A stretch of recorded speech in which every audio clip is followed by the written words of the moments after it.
झुंझुनू से आ रही है कांग्रेस का कार्यकर्ता संवाद का कार्यक्रम आज है। झुंझुनू में आज आपको बता दें कि कांग्रेस का संवाद कार्यक्रम होना है, जिसमें प्रभारी रंधावा, पीसीसी चीफ डोटासरा झुंझुनू आ रहे हैं। नेता प्रतिपक्ष टीकाराम जूली भी इस संवाद में शामिल होंगे। अशोक चंदा और साथ ही ललित यादव भी मौजूद रहेंगे। संवाद कर कार्यकर्ताओं से फीडबैक लिया जाएगा। लगातार जिलेवार अब बैठकों का दौर कांग्रेस का शुरू हो चुका है। लोकसभा चुनाव की तैयारी से जोड़कर इन बैठकों को देखा जा रहा है।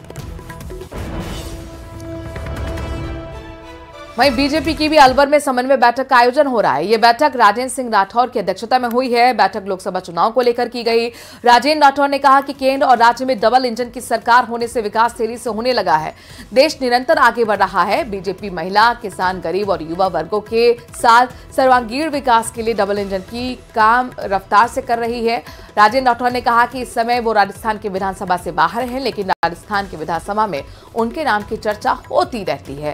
राजस्थान के मुख्यमंत्री भजनलाल सर ने सरकार बनते ही सबसे पहले पूर्वी राजस्थान नहर परियोजना को लागू किया है।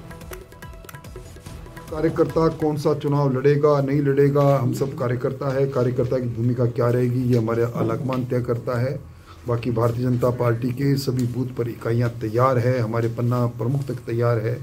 और आज इसीलिए हमको इस समन्वय समिति की बैठक में आए हैं। भारतीय जनता पार्टी मिशन 25 निश्चित तौर पर पुनः पूरा करेगी। सर, लोकसभा में स्पष्ट बहुमत मिलेगा?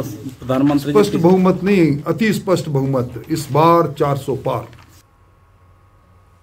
और देखिए, कांग्रेस ने लोकसभा चुनाव की तैयारी तो शुरू कर दी है, लेकिन कार्यकर्ताओं के गुस्से का उसे सामना भी करना पड़ रहा है।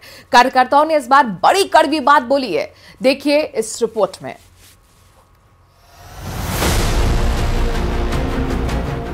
लोकसभा चुनाव नजदीक है। कांग्रेस ने अपनी तैयारी भी तेज कर दी है, लेकिन कार्यकर्ताओं की नाराजगी का सामना भी करना पड़ रहा है। कोटा में चुनावी तैयारी को परखने के लिए एक बैठक आयोजित की गई, जिसमें कार्यकर्ताओं ने अपने ही नेताओं को खरी खोटी सुना दी। साथ ही कहा कि सबसे पहले ऊपर से सुधार होना जरूरी है। ऊपर के लोग, चाहे कपिल सिब्बल हो, चाहे दिग्विजय सिंह हो, चाहे और कोई भी हो, XYZ, ये हमेशा कांग्रेस का सत्यानाश कर दे। कार्यकर्ताओं ने कहा कि पहले कपिल सिब्बल और अब दिग्विजय सिंह ने पार्टी को डुबो दिया।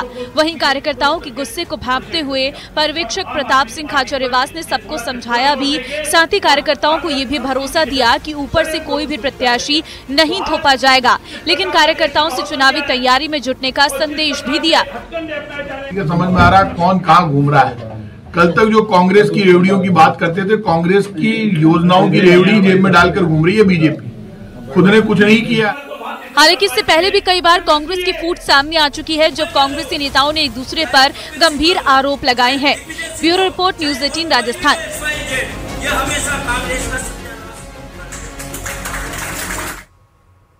और अब आपको पूर्व मुख्यमंत्री अशोक गहलोत की तबीयत से जुड़ा अपडेट दे दे। दरअसल अशोक गहलोत की तबीयत में अब सुधार होने लगा है और साथ ही कोरोना स्वाइन फ्लू की जो रिपोर्ट आई है वो अब नेगेटिव आई है। एसएमएस अस्पताल में भर्ती हैं इस वक्त पूर्व मुख्यमंत्री अशोक गहलोत।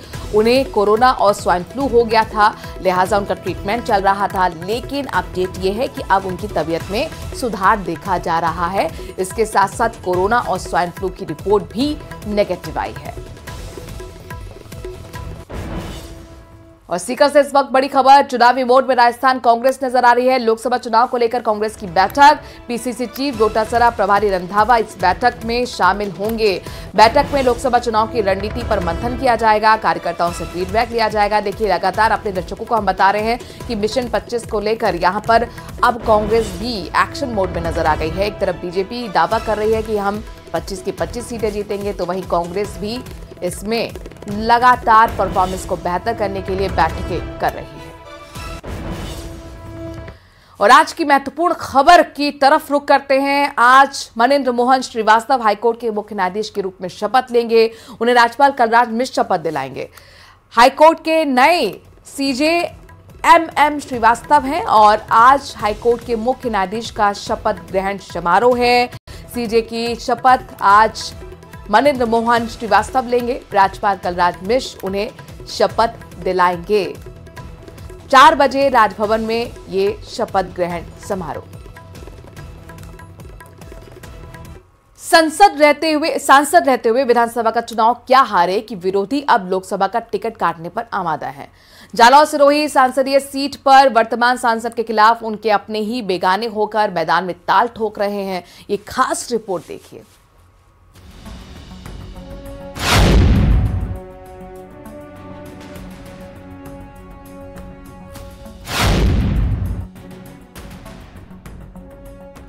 सांचौर से निर्दलीय विधायक जीवाराम चौधरी के अगल बगल में दो चेहरे दानाराम और नरेंद्र हैं, जिन्होंने 2023 के विधानसभा चुनाव में जालौर सिरोही के सांसद देवजी पटेल की सांचौर विधानसभा चुनाव में जमानत जब्त करवा दी।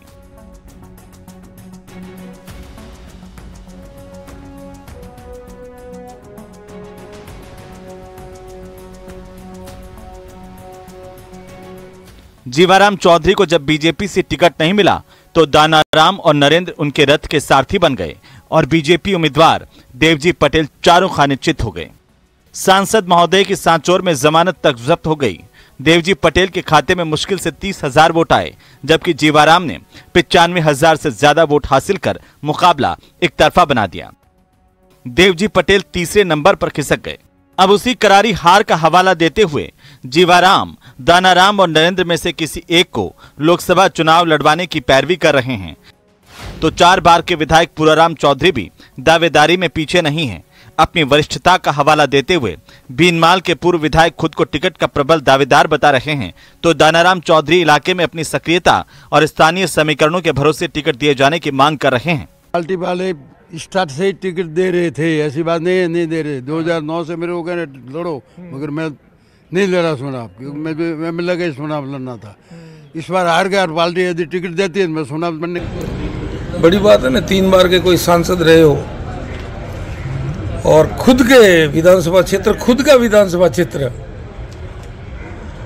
उसमें से लड़े और फिर जमानत जब्त हो, तो फिर लोगों का जो स्नेह और प्रेम है, जो कई बार हमने लोगों से जो 2023 के रिजल्ट जो हमने पाया है वो आप सबको मालूम ही है, और लोग भी चाहते हैं कि आप यहाँ जमीनी स्तर पर जो काम कर रहे हैं, जो कार्यकर्ता उनको साथ में अन्याय हो और पार्टी में सब। हमारे सांसद की सारी टीम बिखर गई है, हमारे सांसद की जमानत जब्त हो गई, 65,000 वोटों से हारे हैं, और ये इतिहास है, मतलब सांचौर का इतिहास है। इतने मार्जिन से कोई नहीं हारा है। हीरालाल जी भी 45 से हारे थे, ये उनका भी रिकॉर्ड इन्होंने तोड़ा है।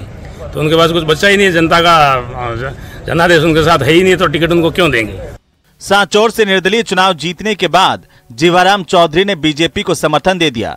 उनकी गिनती वसुंधरा राजे के करीबियों में होती रही है। जालौर सिरोही संसदीय सीट को बीजेपी का गढ़ माना जाता रहा है, मगर इस बार यह मिथक टूट गया।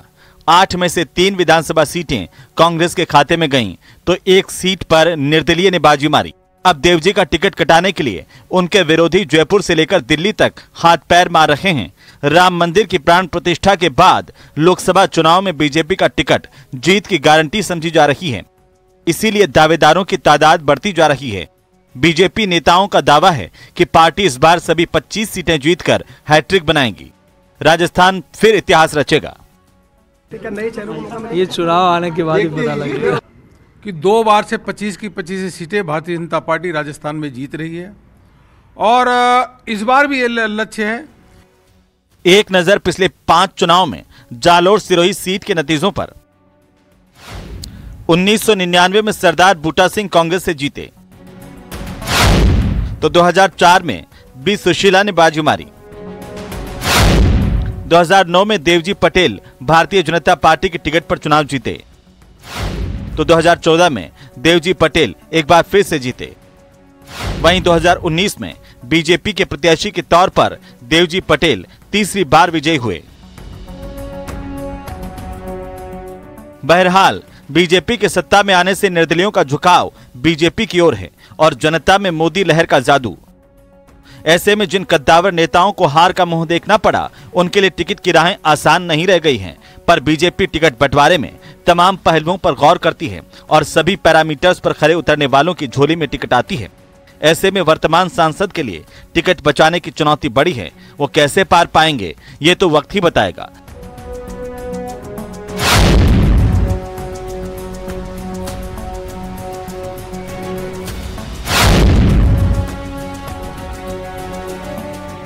न्यूज़ 18 राजस्थान के लिए जयपुर से बाबूलाल धायल की रिपोर्ट।